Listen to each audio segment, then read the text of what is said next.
तर मंडळी आपण आलो आहोत दापोली दर्शनच्या दुसऱ्या ठिकाणावर, पन्हाळी काजी लेणी. चला तर बघूया.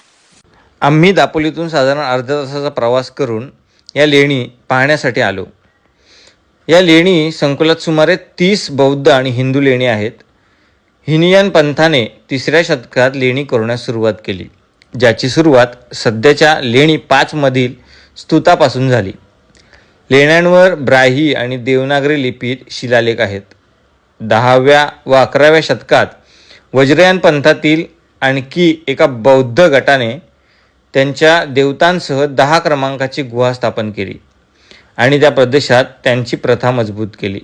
शिलाहार राजवटीत या ठिकाणी शिव आणि गणपत्य पूजा सुरू झाली.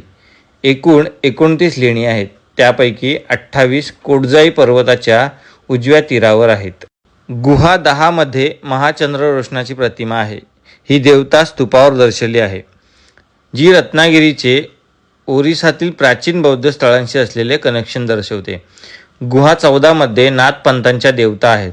19 क्रमांकाच्या गुहेत शिवलिंग आहे, त्याच्या छतावर हिंदू धर्मग्रंथ कोरलेले आहेत. 29 क्रमांकाची गुहा नाथपंथांनी वापरली होती आणि तिचे नाव गौरलेना असे ठेवण्यात आले.